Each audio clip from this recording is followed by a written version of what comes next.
வணக்கம், Alex organic farming. இப்போ நம்ம எங்கே வந்திருக்கோன்னு சொல்லி பார்த்தீங்கன்னா பாண்டிச்சேரி பக்கம் வந்திருக்கோம். ஸோ நம்ம ஐயாவுக்கு வந்து பார்த்தீங்கன்னா நம்ம கார்த்திகை பட்டத்தில் ஐயா அவர்களுக்கு விதை கொடுத்தோம். ஸோ இப்போ ஐயாவுடைய பேர், ஐயா எந்த ஊர், எப்படி விவசாயம் பண்ணியிருக்காங்கன்னு சொல்லிட்டு நம்ம அவர்கிட்ட கேட்க வந்திருக்கோம். ஐயா வணக்கங்க. ஐயா வணக்கம். ஐயா உங்கள் பேர் சொல்லுங்கள். ஐயா எம் பாஸ்கரன். சரிங்க. என்ன ஊருங்க? ஐயா ரெட்டிச்சாவடி கிராமம், கடலூர் தாலுகா, மாவட்டம். உங்களுக்கு பாண்டிச்சேரியும் பக்கம் வரும். ஆமாம், பாண்டிச்சேரி பக்கம். பாண்டிச்சேரி உங்களுக்கு எவ்வளோ தூரம்? பார்டர் பக்கத்து தான். நாகர்கோவில் பார்த்தா பக்கம் தான், கடலூர் மாவட்டம், ரெட்டிச்சாவடி. சரிங்க ஐயா. இந்த நம்ம வந்து இப்போ கிர்னார் 5 போட்டிருக்கோம். ஆமாம். முதல்ல இந்த கிர்னார் 5ன்றது உங்களுக்கு எப்படிங்க ஐயா தெரியும்? நான் யூடியூப் சேனலில் வேற தேடின்னு வந்தேங்க. சரிங்க ஐயா. அப்போ உங்கள் விளம்பரம் கிடச்சிது. சரிங்க. அப்போ உங்களுக்கு நான் ஃபோன் பண்ணேன். சரிங்க. நீங்கள் இன்னும் ஒரு வாரத்தில் வருதுங்க, வெயிட் பண்ணுங்க. நீங்கள் சரிங்க. வந்ததும் எனக்கு ஃபோன் பண்ணிங்க. சரிங்க. வந்து நான் உங்கள்கிட்ட வந்து எடுத்துன்னு வந்தேன். சரிங்க. எடுத்துன்னு வந்தேன். நான் வந்து ரொம்ப கம்மியான வேற தாங்க வாங்குது. சரிங்க. ஒரு ஏக்கருக்கு 30 கிலோ தான் வாங்குது வேற. ஆனால் வேற வந்து இது நல்லா முளையுது. சரி சரிங்க. முளைப்பு தரம் நல்லா இருக்குது.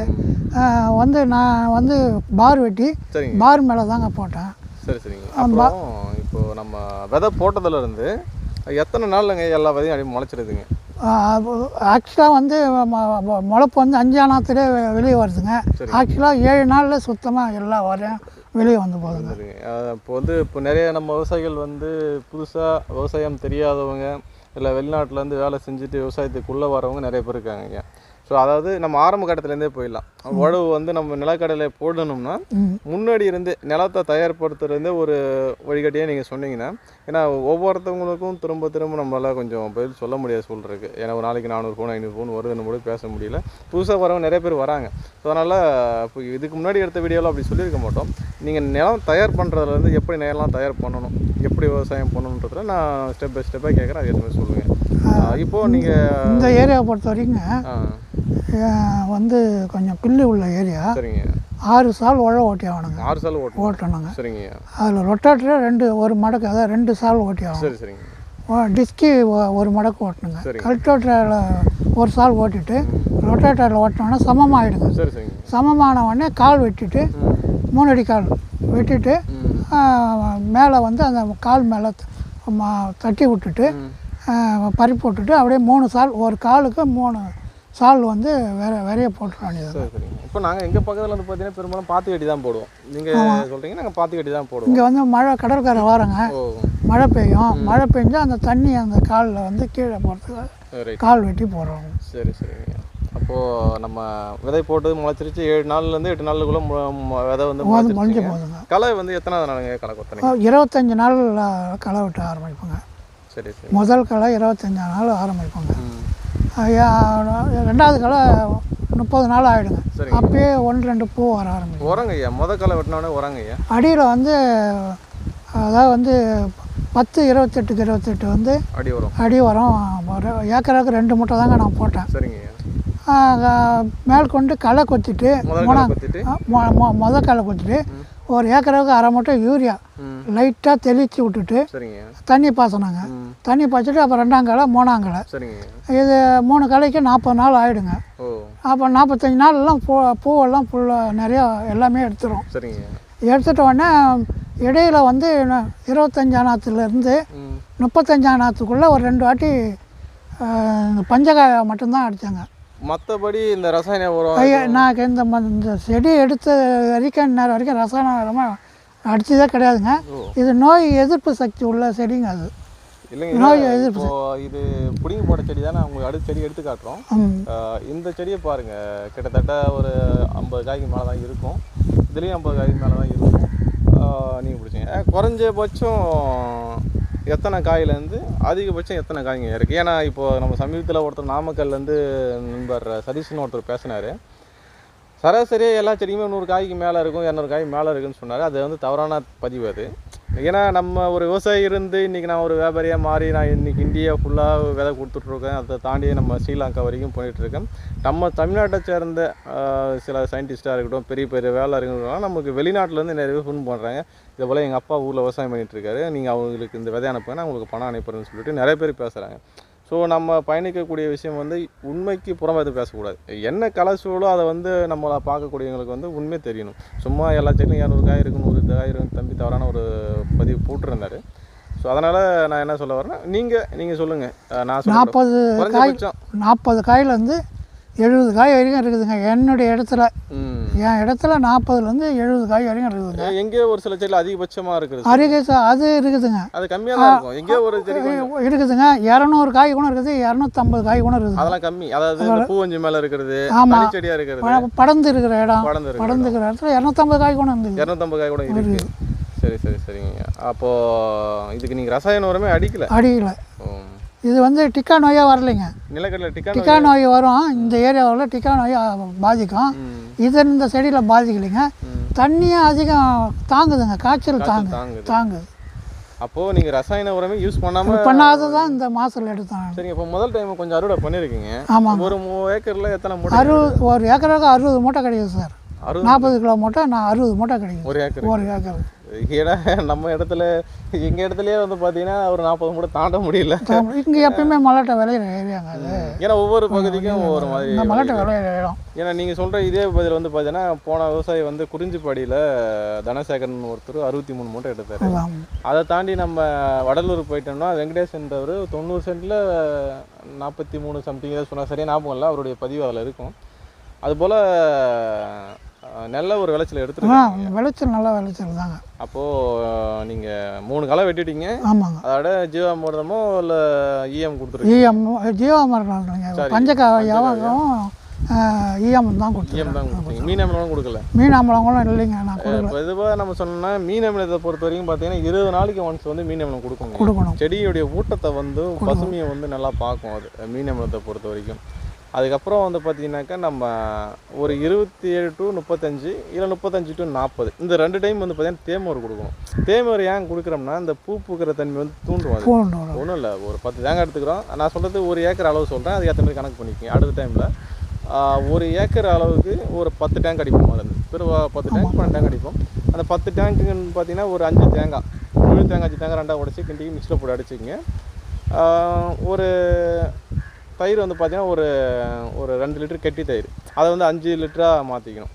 5 லிட்டராக மாற்றி அதுக்கு 10 லிட்டராக தண்ணியை போட்டு மோரை அடிச்சிடணும். இந்த மோரை வந்து அந்த ஏற்கனவே தேங்காய் பால் அடித்து வச்சுருக்கும்போது அதை ஊற்றி 2 நாள் கலக்கிட்டு ஒரு மாமரத்து நிழல்லையோ ஒரு வாழை மரத்து நிழல்லையும் ஒரு பானையில் வந்து பார்த்திங்கன்னா நம்ம ஊற்றிட்டு மேலே வெடி கட்டிட்டு ஒரு 5 நாள் கழித்து அடிச்சுன்னு வச்சுங்களேன், பூ வந்து பயங்கரமாக ரொம்ப பயங்கரமாக வரும். சில இந்த இலை சுருட்டல் நோயெல்லாம் ஒரு சில டைமில் வரும் பாருங்க, அந்த இலை சுருட்டு நோயை வந்து கட்டுப்படுத்தும். பூ பூக்கிற தன்மை வந்து ரொம்ப அதிகப்படுத்தும். இது வந்து இந்த கடலைக்கு மட்டும் இல்லை, நீங்கள் என்ன பயிர் பண்ணாலும். இப்போ நீங்கள் மாந்தோப்பில் போட்டிருக்கீங்க, இந்த மாந்தோப்பில் வந்து பார்த்தீங்கன்னா பூ பூக்கிற தன்மையும் வந்து பார்த்தீங்கன்னா ஒரு சில அந்த இலைக்கருகள் அந்த பூ வந்துட்டு கருகும் பார்த்தீங்கன்னா அந்த டைமில் அதை ஸ்ப்ரே பண்ணால் அது ரொம்ப நல்லா கேட்கும். ஸோ அதனால் அதை பயன்படுத்துறது அடுத்த டைமில் அதை பயன்படுத்துங்க, இது நல்லாவே இருக்கும். அப்போது ஒரு ஏக்கருக்கு நீங்கள் 60 மூட்டைன்றது எடுத்துருக்கீங்க. அதான் வந்து ரொம்ப இது தேவை, சிம்பிளாகவே வந்து போதுங்க. அது உங்கள் பகுதிக்கு நீங்கள் விளைச்சி வச்சுருக்கீங்க, ஏன்னா உங்கள் மண் தரமான மண்ணாக இருக்குது. அதே போல் இதை நீங்கள் சாம்பிள் கொடுத்து விட்ருந்தீங்க, நான் காய் உரித்து பார்த்தேன். காய் உரித்து பார்த்ததில் 700 கிராம் 700 தான் வருதுங்க. 700 கிராம் அவுட்டுன்னு வருது. 700 கிராம் அவுட்டில் வந்து பார்த்தீங்கன்னா ஒரு 50 கிராம் நன்னி பயிர் போகுது, 650 கிராம் வந்து நல்ல பயிர். இந்த பகுதியை சேர்ந்த விவசாயிகள் யாரா விதை வேணும்னா ஐயா கிட்ட வந்து நேரடியாக வந்து விதைகள் வாங்கிக்கலாம். கரெக்டான ஊர் பார்த்தீங்கன்னா நம்ம பாண்டிச்சேரியிலேருந்து வந்துட்டாலும் ரெட்டிச்சாவடி பக்கம், நீங்கள் கடலூரில் வந்தாலும் ரெட்டிச்சாவடின்றது ஒரு மெயின் ஏரியா தான். நீங்கள் இந்த பகுதிக்கு உங்களுக்கு விதை வேணும்னா நான் ஐயாவுடைய நம்பர் தரேன், நீங்கள் நேரடியாக வந்து ஐயா கிட்டேருந்து வந்து வாங்கிட்டு போகலாம். ஸோ இல்லை எங்களால் வர முடியாத தூரமாக இருக்குன்னு சொன்னீங்கன்னா அவர்கிட்ட ஐயா கிட்டேருந்து நான் வாங்கி நான் பார்சலில் வந்து நான் அனுப்பிச்சி விட்ருவேன். ஸோ ஏன்னா இந்த சுற்று வட்டார பகுதிகளுக்கு விவசாயிகளுக்கு இதை பற்றி தெரியுமான்றது தெரியல, ஏன்னா உங்களுக்கு தெரிஞ்சு ஏன்னா போட்டிருக்காங்க. நிறைய பேர் இப்போயே வேற கேட்டுக்கிறாங்க. இந்த அடுத்த வாட்டி இந்த ஏரியாவில் இதுதான் போட போகிறாங்க எல்லாருமே. இப்போ 2 தரத்தில் வேணுட்டா வேற வாங்கி போட்டுட்டாங்க. வேற வாங்கி போட்டாங்க. இன்னைக்கு ஒருத்தர் போட்டுருக்காரு. சரி. ஏன்னா நோய் எதிர்ப்பு சக்தி ரொம்ப அதிகமாக இருக்குது. குறைஞ்ச 2வதுங்க இது பட்டம் தவறி போட்டேன். பட்டம் தவறி போட்டால் எங்களுக்கு வந்து 2 செடி 3 செடி தான் இருக்கும். இந்த அளவுக்கு இருக்கவே அவங்க எல்லாருமே இந்த இதை விரும்புகிறாங்க. புரியலைங்க, 2 செடி 3 சின்ன இது கொட்டை தான் இருக்கும். அந்த கார்த்திகை மாதம் பட்டம் போட்டால் தாங்க எங்கள் ஏரியாவில் மலாட்டை இடம். அந்த கார்த்திகை பட்டம் தவறி போச்சுன்னா 4 3 தாங்க இருக்கும் செடியில். 3 தான் இருக்கும். இந்த G7 இந்த 10 இதெல்லாம் வந்து இதுதான் இங்கே போடுறது தற்சமயம். அந்த பட்டம் தவறிட்டா இருக்காதுங்க. அதனால் இது பட்டம் தவறி எல்லா டைம்லையும் வருதுன்றதால ஜனங்கள் இது வந்து விரும்புகிறாங்க. இந்த ஏரியா நல்ல பட்டமாக இருக்கும்போது போட்டால் நீங்கள் இதோட ஒரு ஏக்கர் நான் போட்டாங்க. ஒரு செடிக்கு 200 கம்மியாக, அதுக்கு மேலே தான் 200 கொட்டை இருந்ததுக்கு இன்னும் படர்ந்துருந்தது, இன்னும் அகலமாக படர்ந்துருந்தது. பருவத்தோட பயிர் செய்கின்ற போல் இது நல்லா பார்த்தீங்கன்னா ஐயா நல்லா வளர்த்துருக்காரு. இப்போ ஐயா வந்து டைரெக்டாக வந்து பார்த்தீங்கன்னா கடலை மட்டும் பண்ணலை. ஐயா எவ்வளோ இடத்துல ஐயா பண்ணியிருக்கீங்க? இப்போ நான் வந்து மொத்தம் 7.5 ஏக்கருங்க. சரிங்க. ஒரு ஏக்கரை எடுத்துட்டேன், மீதி இங்கே 6 ஏக்கர் பிடிங்கன்னு இருக்கிறாங்க. சரிங்க. அதே போல் மாந்தோப்பில் ஐயா ஊடு பயிராக பண்ணிக்கிறோம். மாந்தோப்பு என்ன ரகம் ஐயா போட்டிருக்கீங்க? இது வந்து இதுதாங்க, இந்த இந்த பழம் பங்கனப்பள்ளி. பங்கனப்பள்ளி மார்க்கெட்டுக்கு நல்லாயிருக்கும் பங்கனப்பள்ளி. பங்கனப்பள்ளியில் ஐயா வந்து இப்போ ஊடு பயிராக போட்டிருக்காரு. இப்போ அடுத்த காலப்போக்கில் அது வளர்ந்து காய் தர ஆரம்பிச்சிச்சுன்னா கொஞ்சம் அந்த இப்போதைக்கு அந்த நடுவில் தான் போட்டிருக்காரு. காலப்போக்கில் இது மாந்தோப்பாகிடும். ஆமாம். சரி சரி சரி. அப்போது விவசாயிகளுக்கு நீங்கள் சொல்லுங்கள், இந்த ரகம் பயிரிடலாங்க, லாபகரமான நோய் எதிர்ப்பு சக்தி இருக்குது, ரொம்ப நல்லா, அது ரொம்ப நல்லா இருக்குது. டிக்கா நோய் இது இந்த ஏரியாவில் டிக்கா நோய் தான் பாதிக்கும், அது இல்லாமல் இருக்குது. ரொம்ப விரும்புகிறாங்க, விவசாயிகளும் விரும்புகிறாங்க. ஒரு ஏக்கருக்கு எவ்வளோ செலவு பண்ணியிருக்கீங்க? ஒரு ஏக்கருக்கு இந்த ஏரியாவை பொறுத்த வரைக்கும் 40 ரூபா செலவாகுது. 40,000 செலவாகுது. நீங்கள் சொல்கிறது உரம், மருந்து, ஆள் கூலி. 1.5 லட்ச ரூபா லாபம் வந்தால் கூட குறைஞ்சபட்சம் 1 லட்ச ரூபா லாபம் இருக்குது. இப்போ விதை காயாக வந்து பார்த்தீங்கன்னா இப்போ இந்த பக்கத்தில் என்ன ரேட்டு போகுது? அதாவது விதை காயாக கொடுக்கும். நான் என்ன சொல்கிறேன்னா, இப்போ நம்ம கணக்கு பண்ணி பார்ப்போம். ஒரு 60 மூட்டை சொல்கிறீங்க, நம்ம 60 மூட்டை விட்டுருங்க. ஃபஸ்ட்டு டைமில் 3150 எடுத்தாங்க விதை காய். காய் 41 கிலோ காய்ங்களா? ஆமாம், 41 மூட்டையோட சாக்கோட. சரிங்க. இப்போ வந்து அப்புறம் 2950 வந்து 3000 ரூபாய் நம்ம ஆவரேஜாக வச்சுப்போம். குறைஞ்சல அதிகம் இல்லாமல் ஒரு 3000 ரூபா வச்சுப்போங்க. நம்ம 3000 ரூபா வச்சாலே நீங்கள் சொல்கிறீங்க 60 மூட்டை வந்துருக்குன்னு சொல்கிறீங்க. நம்ம வந்து 50 மூட்டையை கணக்கு வச்சுக்கலாம். 5 லட்ச ரூபா உங்களுக்கு வந்துருக்கு. 50,000 செலவு வச்சுக்கோங்க. 1 லட்ச ரூபான்றது லாபம். குறைஞ்சபட்சம் எப்படி இருந்தாலும் 1 லட்ச ரூபா லாபம். நமக்கு பொறுத்த வரைக்கும் பார்த்தீங்கன்னா, நான் வந்து ஒரு விவசாயி இருந்து அறுவடை பண்ணி எங்கள் அப்பா கூட போயிட்டு கமிட்டியில் போட்டுட்டு அவன் காசு எப்போ போடுவான்னு சொல்லிட்டு 1 மாதம் கழிச்சு தான் போடுவான். அது வரைக்கும் காற்று கடந்த காலங்கள் நிறையா உண்டு. ஸோ அப்போ யோசிக்கும் போது தான் ஏன் நம்ம விதையை வந்து நம்ம எடுத்து பண்ணக்கூடாது, நம்ம ஊருங்காலங்களுக்கு நம்ம ஏன் விதைய வைக்கக்கூடாதுன்னு சொல்லி ஒரு சின்னதாக ஒரு ஐடியா வந்து தான் பண்ணிகிட்ருக்கேன். இன்றைக்கி ஒரு சின்னதாக ஒரு ஐயா வந்து வீட்டில் தான் எங்கள் ஃபார்மில் தான் வந்து வாங்கிட்டு வந்தார். நான் திண்டிவனம் மாவட்டம், விழுப்புரம் மாவட்டம், வீடூர் கிராமம். இன்றைக்கி என் வீடூரில் இருந்து நான் இந்தியா ஃபுல்லாகவே வந்து பார்த்திங்கன்னா பெரும்பாலுமான பகுதியில் வந்து பார்த்திங்கன்னா தமிழ்நாடு, கர்நாடகா, ஆந்திரா, கேரளா, இந்த பக்கம் பார்த்திங்கன்னா மகாராஷ்டிரா, உத்தரப்பிரதேஷ் வரைக்கும் நம்ம வந்து விதைகள் அனுப்பிட்டுருக்கோம். இப்போ ஸ்ரீலங்காவில் வந்து நேரடியாக நம்ம வீட்டுக்கு ஐயா வந்த போல் நம்ம வீட்டுக்கு வந்து ஸ்ரீலங்காவில் சென்னையிலேருந்து வீட்டுக்கு வந்து வாங்கிட்டு போயிருக்காங்க. ஸ்ரீலங்காவிலே இப்போது தொடர்ந்து ஒரு 10 விவசாயிகள் மேலே இருக்காங்க. நான் கொடுத்தது ஒரு விவசாயிக்கு மட்டும்தான். அந்த விவசாயியை வச்சு அப்படி அங்கேயே மல்டிபிள் பண்ணிக்கோங்க அப்படின்னு சொல்லி நான் கொடுத்து விட்டுட்டேன். ஏன்னு கேட்டிங்கன்னா, அவங்களுக்கு ஃப்ளைட்டில் வந்துட்டு போகிற சார்ஜ், இங்கே வந்துட்டு போகிறது, அது வந்து நிறைய செலவு இருக்குது. அதே போல் ஸ்ரீலங்காவில் அங்கே இருக்கிற ஏர்போர்ட்டில் வந்து பார்த்திங்கன்னா விதையை வந்து அலோட் பண்ணலைங்களாம்.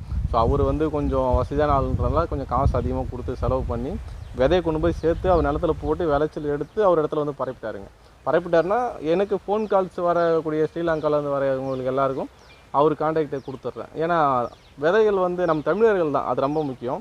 நம்ம தமிழ் விவசாயிகள் தான். அதனால் அங்கேருந்து யாராச்சும் விதை வேணும்னு சொல்லிட்டு இங்கே யாரும் செலவு பண்ணிட்டு வர வேண்டாம். ஏன்னா நான் சென்னை வந்துட்டு உங்கள் வீட்டுக்கு வரேன்னு சொல்லி கேட்குறாங்க. ஸோ அப்படி நீங்கள் சென்னையை பிடிச்சி ஏர்போர்ட் வந்து அங்கேருந்து விழுப்புரம் வர்றதுக்கு நிறைய காசு செலவாகும். ஸோ உங்கள் ஸ்ரீலங்காவில் இருக்குது, நான் கான்டாக்ட் நம்பர் தரேன், நீங்கள் அங்கேயே வாங்கிக்கலாம். ஸோ அதே போல் விதை வந்து கலசூழலில் என்ன இருக்கோ அதை மட்டும் தான் நம்ம சேனலில் பேசுகிறோம். நம்ம பல யூடியூப் சேனலில் பார்த்துருப்பாங்க, ஏக்கருக்கு 80 மூட்டை, 100 மூட்டை, 60 மூட்டைன்னு கூட சொல்லியிருப்பாங்க. 60 மூட்டைன்றதை நானே நிறைய இடத்துல ஏற்றுக்க மாட்டேன்னா வெளியிலேருந்து போடக்கூடிய சேனலில் வந்து பார்த்திங்கன்னா வராது கூட வர மாதிரி போடுவாங்க. பட் அது எல்லா இடத்துக்கும் வரல. இதே ரகம் வந்து பார்த்திங்கன்னா ஏக்கருக்கு 35 மூட்டை 40 மூட்டை விளையிற இடமும் இருக்குது. என் இடத்துலையே 35-40 மூட்டை தான் விளையும். ஸோ அதனால தான் சொல்ல வரேன், ஒவ்வொரு இடத்துக்கு ஏற்ற போல் விளைச்சல் வரும். ஸோ அதனால் எந்தெந்த பகுதிக்கு எந்தெந்த விளைச்சல்ன்றது நம்மளால் சொல்ல முடியும். மற்றபடி ஐயா வந்து கார்த்திகை பட்டம் போட்டுறீங்க. இது வந்து டைம் கார்த்திகை போயிடுது, மார்கழி லாஸ்ட்டில் போட்டது. மார்கழி லாஸ்ட்டில் போட்டது, பொங்கலுக்கு 2 நாளைக்கு முன்னாடி அதுதான் கார்த்திகை பட்டம் போட்டேன். அதில் தான் நல்லா விளைச்சல் வந்தது. கார்த்திகை 15 போட்டேன், நல்லா விளைச்சல். அதே போல் நம்ம அந்த பட்டம்ன்றது முக்கியம். இப்போயே வந்து பார்த்திங்கன்னா சித்திரையிலேருந்து வைகாசி 5 தேதிக்குள்ளே போடலாம், அதுவும் பட்டம் தான். சித்திரை ஏன்னா இப்போ கார்த்திகை பட்டத்தில் வந்து 50 மூட்டை 60 மூட்டை விளையுதுன்னா சித்திரை பட்டத்தில் வந்து அவ்வளோ விளையாதுங்க. ஏன்னு கேட்டிங்கன்னா சித்திரை பட்டத்தில் விளையக்கூடிய அளவு பார்த்தீங்கன்னா போன முறை மரக்காணம் பெல்ட்டில் குறைஞ்சபட்சம் 30 அதிகபட்சம் 42 மூட்டை விளைஞ்சிதுங்க. அதுவும் எல்லாருக்கும் விளையில 30 மூட்டை விளைஞ்ச விவசாயம் ஒரே ஊர் தான், 42 மூட்டை விளைஞ்சவரும் ஒரே நிலம் தான், ஒரே பக்கத்து பக்கத்து விவசாயி தான்.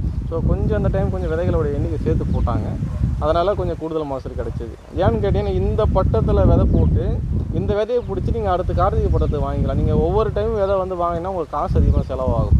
நீங்கள் ஏதோ ஒரு பக்கத்தில் விதை போட்டு எடுத்து வச்சு அடுத்து இப்போ நீங்கள் ஒரு 10 ஏக்கர் போட போகிறீங்கன்னா ஒரு ஏக்கரில் ஏதோ ஒரு தனியாக இருக்கிற ஒரு தரையில் போடுங்க. அந்த விதையை எடுத்து வச்சு நீங்கள் அடுத்து கார்த்திகை படத்துக்கு போட்டுடலாம். இப்போ ஒரு சில பேர் என்ன தவறு பண்ணுவாங்கன்னா, அவருக்கு ஒரு ஏக்கர் தான் நிலம் இருக்கும், ஒரு ஏக்கருக்கு இப்போயே போடுவார். அதே நிலத்தில் இருக்கிற விதையை திரும்பி அதே இடத்துல திரும்ப பிடிங்கி போடுவார். அப்போ போடும்போது என்ன பார்த்தீங்கன்னா அடுத்த டைம் மகசூல் வராதுங்க. ஏன் தெரியுங்களா ஐயா? அந்த மண்ணுடைய ஆமாம், அதே ரகம் அதே இடத்துல அதே திரும்ப போடும்போது இதுக்கு முன்னாடி எடுத்த இதையும் திரும்ப அதுக்கு முன்னாடி எடுத்த அந்த நிலத்தில் இந்த பூச்சியாக இருக்கட்டும், அந்த நுண்ணுயிர்களாக இருக்கட்டும், அந்த நோய்களாக இருக்கட்டும், சடனாக அப்படியே அடாப்ட் பண்ணிக்கும். ஸோ அதனால் மாற்று இடத்துல திரும்ப பண்ணும்போது அது நல்ல மகசூல் கிடையாது. நான் கண் கூட பார்த்த ஒரு விஷயம். ஸோ அதனால் உங்களுக்கு பதிவு பண்ணுறேன். ஸோ ஐயாவுக்கு நல்லபடியாக மகசூல் கொடுத்துருக்கு. ஐயாவுக்கு அடுத்த இடமாக நம்ம விற்பனைக்கு ஏற்படுத்திட்டு இருக்கோம். விதைகள் வந்து இப்போ ஆந்திராவில் வந்து பார்க்க வரதா சொல்லியிருக்காங்க அடுத்த வாரம். ஸோ அது அடுத்த வாரம் வந்தாங்கன்னா ஐயாவுடைய செடி நேரடியாக பார்க்கலாம். ஸோ நம்ம காயை வந்து ஆந்திராவுக்கு அனுப்புகிறோம். ஏன்னா பெரும்பாலும் நம்ம குஜராத்திலேருந்து ஆந்திராவில் தான் விதைகள் எடுப்போம். இப்போ குஜராத்லேருந்து ஆந்திராவிலேருந்து எனக்கு ஃபோன் நிறையா வந்துட்டுருக்கு விதை வேணும்னு சொல்லிட்டு. ஸோ அதனால் நம்ம பயணிக்கக்கூடிய பாதை வந்து சரியான பாதையை நோக்கி நம்ம பயணிச்சிட்ருக்கோம். ஸோ உண்மைக்கு புறம்பான எந்த ஒரு செய்தியும் நம்ம வெளியிடலை. இருக்கிற கலசூழல் ஒவ்வொரு பகுதிக்கு ஏற்ற கலசூழல் மட்டும் சொல்கிறோம். நன்றி, வணக்கம். நன்றி, வணக்கம்.